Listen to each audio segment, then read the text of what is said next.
Ito kami mga katsyo, talagang nagsasakripisyo. Yan o, umaga pa lang, yan o, tatrabaho na kami. Ayun si Mamig Mugwasaw, yun o. Yun o, umaga pa lang, tatrabaho na kami dito sa aming taniman. Oh, hindi pwede pakaangkang mga katsyo eh. Alam nyo naman, pag pakaangkang tayo, walang mangyayari sa buhay natin. Ganun talaga mga katsyo. Kunting tiyaga lang. Ganun naman eh. Pag hindi naman tayo magtiyaga, wala naman tayo mapapala. Yan. Kaya nandito, o kung makikita nyo yan, nagtatanim naman kami. Yan o, muna yan o, rinaratunan ko yan o, mga katsyo. Kasi tag-ulan na. Kinakailangan tayo ay kumilos na. Hindi tayo pwede pakaangkang. O, kinakailangan talagang trabaho tayo mga katsyo. Kung talaga palagi tayo nakailata, palagi tayo nakaupo, palagi tayo nagmamarites, wala rin naman mangyayari sa buhay natin. Kahit anong gawin natin na sa ano. Kaya kinakailangan mga katsyo, kilos din talaga. Pasalamat tayo sa Diyos dahil binigyan tayo ng kalakasan, pangatawan. Ngunit kung hindi natin ito gagamitin sa tamang pamamaraan, wala rin naman. Oh. Sabihin natin, nandiyan ang Panginoon. Lagi tayo nagpe-pray, ngunit hindi naman tayo nakikilos, wala rin naman yan. Kaya kinakailangan mga katsyo, sipag at tiyaga lang kailangan. Ganun naman talaga. Sa pagbangon natin, magpasalamat tayo sa Diyos, magdasal bago magtrabaho. Kasi kung uubusin natin ang oras natin diyan sa mga walang kabuluhan, wala rin naman yan. Kaya yun, ito tiyaga kami dito. Oh. Binabati ko na kapistahan ang Salvation Bato Camarines Sur. Pista bukas. Maraming salamat. Mag-happy lang kayo dyan. Dito tiyaga lang talaga. Kaya ako kasi mga katsyo, katulad dati. Ngayon ay talagang sakripisyo tayo. Si Mami Mugwasaw. Oh, yan.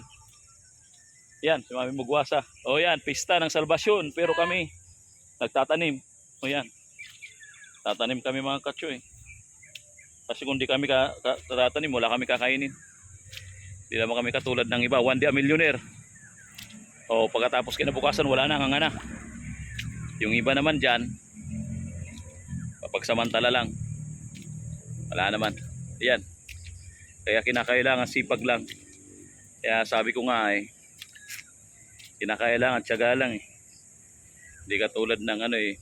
Kaya, ito mga katsyo, ito ang area ko dito. Dito sa Crisio Garden. Dito kung makikita nyo, layo nandun si Papa. Tatlo kami dito katsyo. Kayang-kaya namin yan. Tiyaga lang naman. Bakit? Kung titingnan nyo mga katsyo, tinaniman namin. Yan, tinaniman namin. Pinapawang ko ng tubig. Yan yan ito, tinaniman namin. Tatlo lang kami. Tulong-tulong. Basta tulong-tulong mga katsyo. Madali lang ang trabaho. Tiyaga lang talaga. Umaga pa lang, nandyan ka na. Ayan mga katsyo. Kaya salamat sa Diyos, Panginoon, dahil ito kami na nabinigyan nyo ka na kami ng kalakasan. Kaya ito'y ginagamit namin sa mabuting pamamaraan. Malakas nga tayo, ngunit hindi natin ito'y ginagamit, wala rin naman mangyayari sa ating buhay. Kaya ito mga katsyo, nandito ko. Tiyaga lang talaga ang buhay. Ganun lang. Makikita mo yan. Sakripisyo tayo. Kaya ganun. Maraming salamat mga katsyo dyan. Kung kailangan nyo ng pragrass, bluegrass, carabao grass, ornamental plant, mayroon tayo.